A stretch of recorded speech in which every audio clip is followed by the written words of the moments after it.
ولی بینران سبراتی جوینا ایرویا پیرمام که البته همو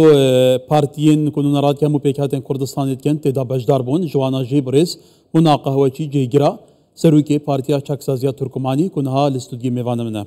مناخان بخیر بید. زور سپاس. البته بیاننامه کبونا که من خوم خوندم لساعت پنجلیره که تازه در چوبو باسی مجاری قرص نکرد که دوال بغداد بکرد موچیک هک با قرضی جو هریمی کردستان بدره. علی پیوسته شایسته دارایی کانی هریمی کردستان صرف بکره حکومت عراق پابندی بنامه دستوری که به. بله. او برای ذکر چارچوبی ام پاکیجه باسی قرضی کرد. او قصه لسر کرده. بله لراستی ده امر کوبنوی که گرینگ ولی است کی تاوروان کرابو که کوبنوی یک بیتن با آمده بودن سرزم لاین سیاسی کردستانی کان بعد صلات و اپوزیسیون آمده بن چون کوبنوی که لبرجوندی تاک حزبی کنیه لبرجوندی طاوی خالصی کردستان بو و امر که او لاین سیاسی کردستانی نه که آمده بودن خمخوری خالصی کردستان بو که حول بدن رجعت سری یک بود وزنو بو سر سرکردنی او کشانه و او بابتانه که دورجت لناو غرفان السياسي ده اما لناو كوبنوكا بدو تور باسكرا تور يكم اوي بشغله بابتكان دبي لناو كوبنو بجي بهلدرت له اوي گفتگو زیاتر لسر بکريتن او بشك پیوندی براگاندن بخلچی کردستان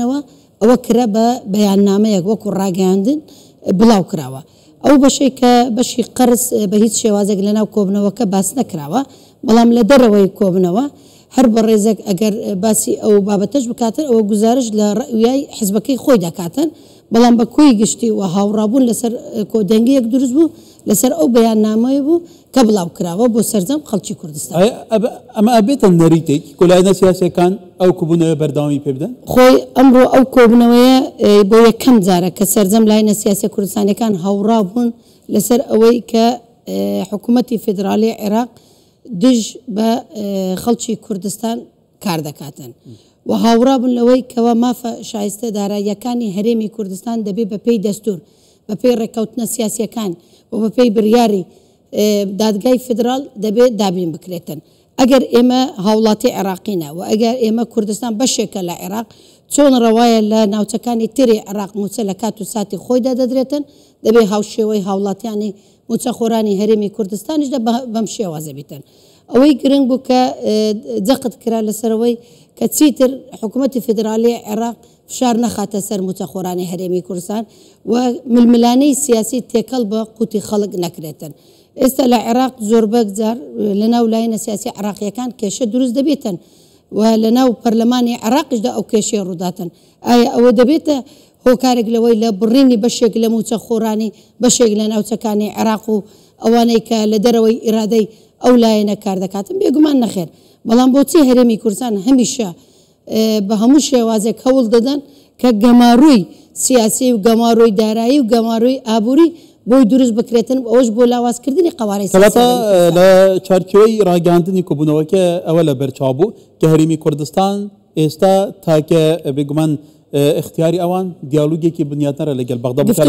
بالا موتي اما رجا چاريتري گفتگو كان بردوام بيتن وبريار درك كوا بري السوداني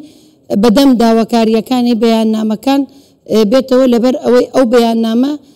خلشي كردستان ما فشايسته كاني دبي دابين بكريتن بلام هر اجرك او ببي او بياننامه اجر كانش كراوه دبيتن اوش لداحاتو ده للاين سياسي كردستانيه كان ولا خناوي سنجي مراكشة هندك لاين سياسي لكوبنوكا بجداريان نكردوا اصلا هندك كان وكو دسكبتك بخون دابينن يعني لاين سياسي كان يتريبون منا لاين شيعة كان يشخو هموان هاورانينا لقليكتر خو برلماني شيء وزورينا لبرلمان بلام چارچوي هاو بندي هاو اهنگيه بيكا وكوابنا وسنكان كوابنا كواتا لاين كردستان كان شاكري بيرو بوچني جياوازيان هبه رؤيا جياوازيان هبه ايديا جياوازيان هبه بيكاتي جياواز هبن بلام تاچان اركيكي اجتماعيه كلا چارچوي روشيكي وادا بيكا وكوبنوا ازاني چون كاكاكر سياسات لسر سوشيال ميديا ناكريتن ومخاطبه كردني خلق لقر سوشيال ميديا نابيتن تو دبي به لسر مزي گفتگو لقر لاين سياسيه كردستانيه كان او لاين انا اما اوروهي وخواز من سرزم لاين سياسيه كردستانيه كان بدا صلاه اوبوزيسيون اواني رخنش يعني هي لدى صلاه بابين لسر مزي گفتگو بكريتن وبابا كان دياري بكان بنزبني لسر او كيشانه بو صار سر كردني اي بزانين تلاينه كم ترخمه لزي بزي كردني ئەو ڕێکەوتنانە بەڵام لەسەر سوۆسیال میدیا و بۆ سەرنجی ڕاکێشانی عەتف و بۆ لە ئێستاوە دەست پێکردنی بانگەشەی پێشوەختەی بۆ هەڵبژاردننی ئەنجومەنی نوێنرانی عێراقدا ئەوە خۆڵکردە لە بەرچاوی خەڵکدا بۆیە بم بە پێویست دەزانم هەموو لایەنە سیاسیەکان چونکە ئەوانەی کە ئەو لایەنە بەشداریان نەکردیە ئایا ئەوانیش خاوەنی موچەخۆریان نییە ئەدی ئەوانیش دەنگدەریان موچەخۆر نینە ئەی ئەوان چۆن ئەتوانن سبەینێ مافەکانیان دابین بکەن ئایا ئەو حیزبانە کە بەشداری ناکەن ئەتوانن بە ڕێگای حیزبەکانی خۆیان موچەکانیان دابین بکەن بێگومان نەخێر هەر دەبێت حکوومەتی هەرێمی کوردستان داوا بکاتن بە پێی مافە شایستە داراییەکانی حکوومەتی فدرال عێراق دابین بکاتن بۆ موچەخۆران واتە لێرەدا ئەگەر لێرەدا چەند ئێمە لە کوردستان یەکدەنگ بین زیاتر ئێمە بەهێزتر دەبین لەلایەن حکوومەتی فدرالی عێراقدا بەڵام چەند پەرتەوازە هەبیتن لەناو نێوماڵی کوردستانی و بە تایبەتی نێوماڵی کورد بێگومان ئێمە داواکاریەکانمان بە شێوازێکی بەرچاوڕوونی جێبەجێ ناکرێتن بۆی من دڵنیام ئەوەی کەوا ئەو کۆبنەوانە دەرئەنجامێکی باشی دەبێتنەوە وهی وەخوازێن ئەو بەیاننامانە کە دەرکرا بەڕێز سوودانی بە هەند وەربگریتن چونکە ئەو لایەنە سیاسیە کوردستانی ئەمڕۆ کە ئامادە بوون ئەتوانم بڵێم لە ١٧ نوێنەرانی خەڵکی کوردستان و پەرلەمانی کوردستان لە 100 کورسی پێکاتوە ئەوانەی کە زۆرینەی کورسیان لابوو لە پەرلەمانی کوردستان هەمویان ئامادە بوون واتە لێرەدا گزارش دەکاتن لە زۆرینەی خەڵکی کوردستان ئەکرێ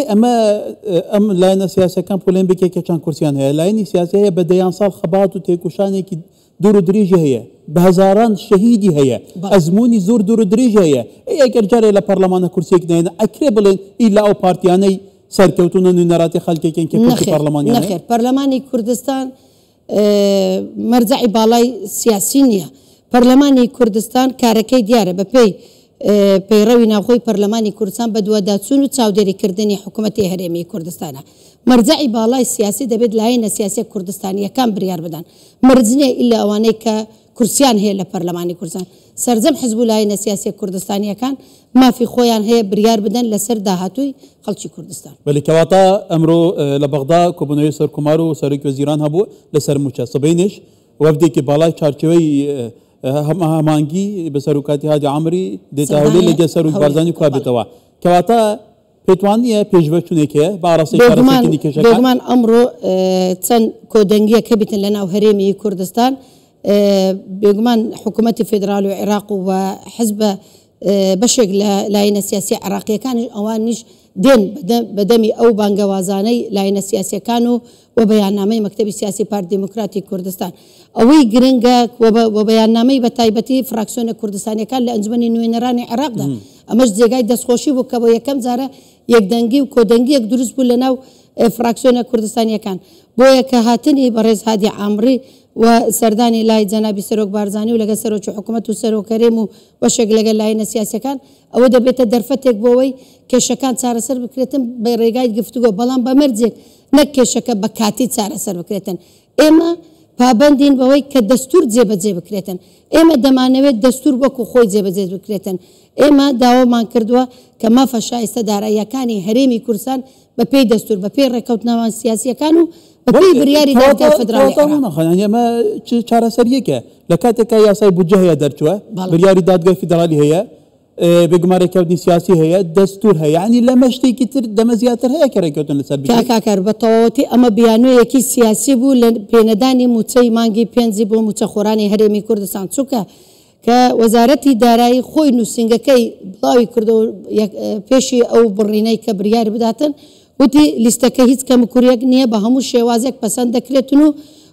لە ڕۆژانی داهاتوودا تەمول دەکرێتن باشە ئەگەر پێش وەختە ئێوە تانزانی کە 3 ساڵەکە ڕێکەوتنەکە تەواو بوو بۆچی مانگەک پێشتر ئێوە ئاگداری وەزارەتی دارایی هەرێمی کوردستانتان نەکرد کە ئەوانیش دەست پێشخەری بکەن بۆ موچەخۆرانی هەرێمی کوردستان کە ئاگدار بە ماجی پێز تووشی ئەو کێشەیە ئەبن و لە ناو ئەنزیباتی مۆزەفیندا لێرەدا هاتووە یاسای فەرمانبەران دەڵێ یەکەم جار تەنبیهە ئاگدارکردنەوەیە تەوبیغە اینجا عقوبەیە ئەوان هەموو مەرحەلەکانیان بڕێوە و نزیکن لە جەژنی قوربانی پیرۆزدا خەڵکیش پێویستی بەرە حەجیش دەڕا وەزیرەکە وەزیری دارایی وەکو عەبدوڵەتیف ئەحمەدی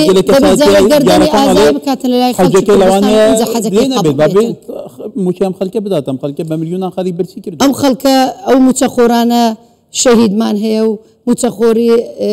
پێداویستی تایبەتمان هەیە موچەخۆری سەنگەری داعشمان هەیە ئەوانە باشە چ گوناحیان هەیە چ زەمیرە قبول دەکاتن لە ناو ڕۆژی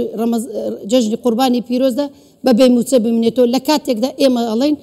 هەرێمی کوردستان بەشێکە لە عێراق ئەگەر بەشێکن لە عێراق دەبێت ئێمە مافە شایستایەکانی دەستور بە هەموو شێوازەکە لە ناو دەستوری عێراقدا دەسەڵاتی هەرێمی کوردستان دیاری کردووە بەپێی ئەو مافانە ئێمە دەمانەوێت پیادە بکەین هیچ زیادشمان نەویستەوە و کەمیشمان ناوێت برێس منەقاوەچی جێگیرا سەررویکێ پارتیا چەک سەزیە تورکمانی ئێکیش بەشدار بووین جڤینا ئیرویا پیرما گەلەی سوپاس مناقا